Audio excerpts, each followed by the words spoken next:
I'm Leona from Oxlep, and I'm joined today by our very own Head of Innovation and Inward Investment, Sebastian Johnson. We're going to be discussing how, 1 year on from Oxlep's official COP26 roadshow event, produced in partnership with what is now the Greater South East Net Zero Hub, the Billion Tonne Drop, Oxfordshire continues to have a leading presence on the road to net zero. So to begin with, Sebastian, could you begin by telling us a bit about the Billion Tonne Drop and what that roadshow event was really about? Yeah, sure. Thanks, Leona. Billion Tonne Drop Roadshow was all about showing and showcasing the amazing innovation that takes place in Oxfordshire around that journey to net zero, and the research and development, the commercialization around areas like energy technology, carbon storage, future of mobility and transport and battery technology, all of those amazing things that go towards our journey to net zero. And because of our global leading clusters around fusion energy, for example, around battery technology, around electric vehicles and electric motors, Oxfordshire is really at the heart of all of this. And so the Billion Tonne Drop was really helping people to understand that with the innovation going on here in Oxfordshire, with the right investment, with the right levels of collaboration, by scaling what we're doing in Oxfordshire, not just across the UK, but across the world, you could really have a monster effect on carbon reduction, hence that kind of million tonne drop. And it was a great event that led to more work going on in Oxfordshire that I'm sure we're going to talk about now, and more events that promoted what we're doing around that work area of net zero. Brilliant. So now, 1 year on from that COP26 roadshow event, and with COP27 currently underway, what work has been done in the county over the last sort of 12 months to progress those net zero ambitions? Yeah, it's a great question. And, there's been a lot going on and it's been really, really incredible. Let's just focus for a second on fusion energy, for example. Just in the last 12 months, we've seen incredible advances around research and development around fusion that kind of tells us that fusion energy is coming. It's been one of those things that's been forever on the horizon. Will we ever get fusion energy? And I think because of some of the developments that have taken place in the last year, it's really clear to say it's come. For example, UK Atomic Energy Authority, through the Joint European Tourist Project facility, they announced some incredible results in the last year. 59 megajoules of sustained fusion energy was achieved over a 5-second period. And that's monster news. That's really big news. That takes us to a whole new level of that development of fusion energy. So that's brilliant. But not only that, some of the private sector fusion energy companies operating in Oxfordshire also had some phenomenal results. So First Light Fusion, who do stuff slightly differently using what they call a big friendly gun, and they fire a projectile into to create the fusion. They had some amazing results in terms of the outputs they had, and that really takes their method of generating fusion energy to a whole new level. And then Tokamak, and also worth saying, First Light Fusion closed a round of funding for £45 million last year, which again lets them go to whole new levels of research and development, with investors like Tencent coming into that area. And then Tokamak Energy, another energy company looking at fusion based here in Oxfordshire, announced some amazing results linked to temperature and achieving a plasma temperature, the first ever private sector company to achieve a plasma temperature of 100 million degrees Celsius, which is the threshold required for commercial fusion energy. So that's happened in the last year. And again, Tokamak have done some amazing work in advancing their kind of R&D, and have just signed, I think, a 5-year framework agreement with UKAEA, Atomic Energy Authority, on developing spherical tokamaks as a route to commercial fusion energy. So that's all going on there. And then in the background as well, we've had UKAEA and UK government announce the site for the first spherical tokamak energy production facility, which is going to be in Nottinghamshire, and all of the programme and project work around that will come out of the work that's going on at Culham in Oxfordshire. So on fusion alone, there's been an immense amount of stuff.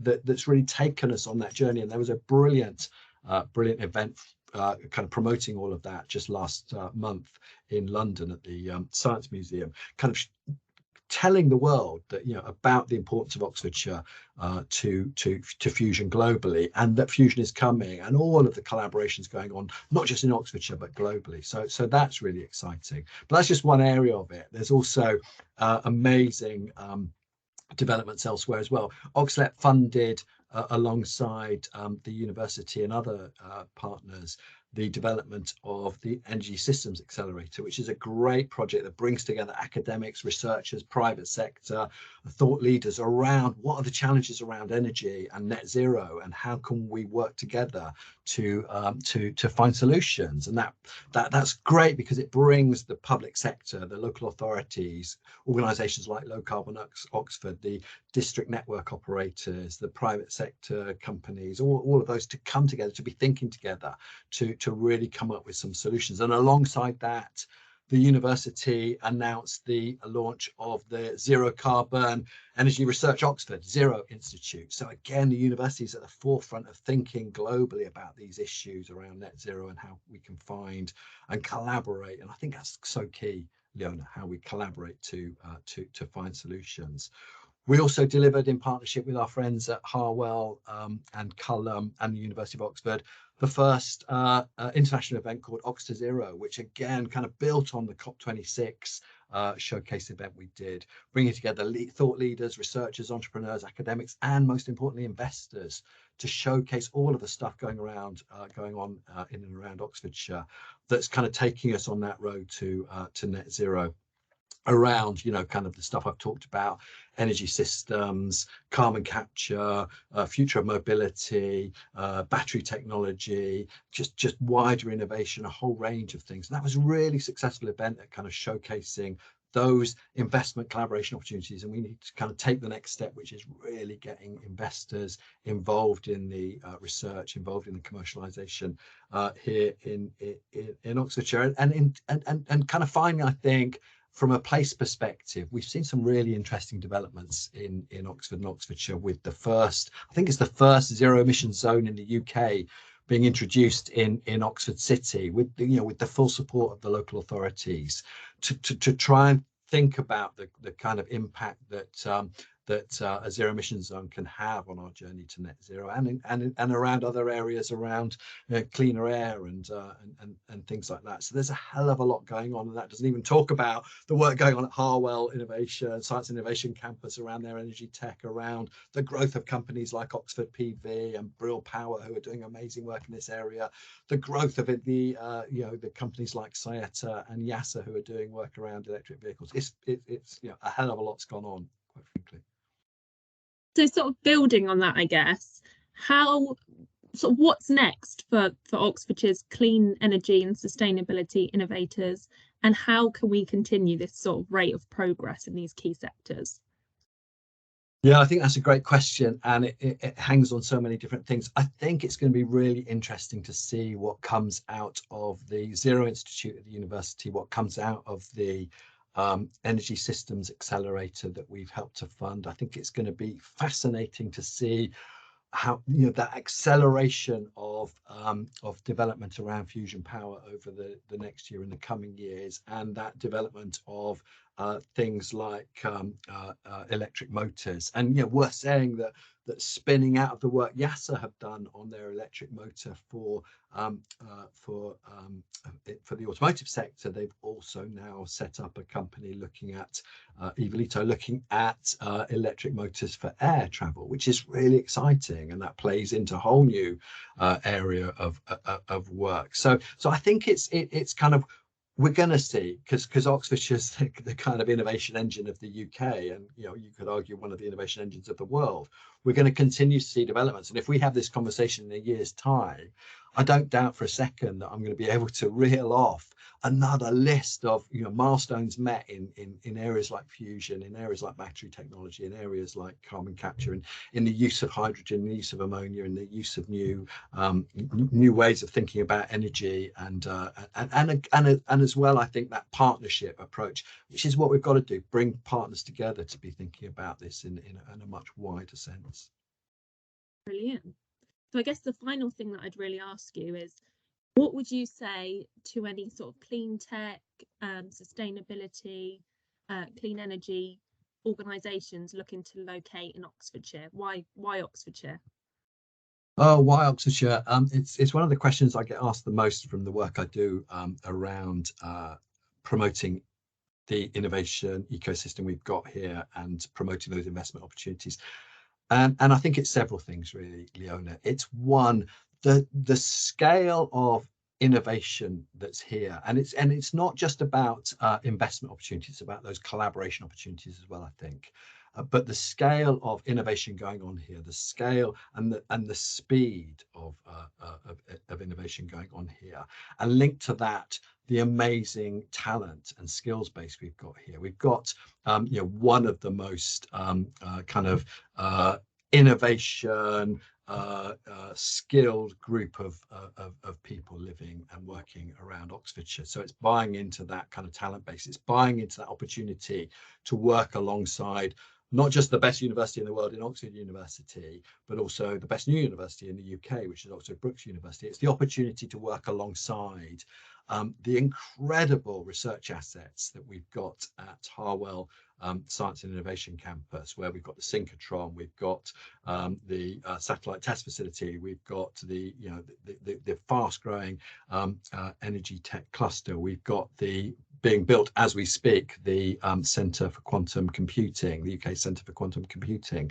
All of these things help in that. If you're investing here, you can buy into all of those and work with all of those partners, as well as Culham. And we've got fantastic science and business parks as well, and our proximity to London and proximity to Birmingham and the international airports there. So if you're coming to Oxfordshire, you really are on the doorstep, not just of everything in the UK, but everything globally as well. So you've got that access to talent. You're working in a great place. You've got access to amazing research facilities. You've got access to the world's best universities, a skill base. It's all of those ingredients come together to why wouldn't you want to invest here, to be part of those clusters, to be part of those world leading sectors in fusion, in carbon capture, in EVs, in connected autonomous vehicles. The list goes on, quite frankly.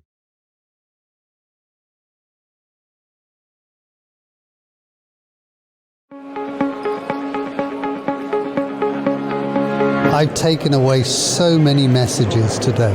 People want hope. They want positive stories. Today is super important because it's bringing together a lot of people that are working towards a common goal, which is helping to solve climate change. We're studying all the different capabilities that we have across Oxfordshire to address net zero, which is the most important challenge of our century. We're going to be talking big picture about what it takes to create change. This is such a big challenge, zero carbon, but it starts with people meeting people.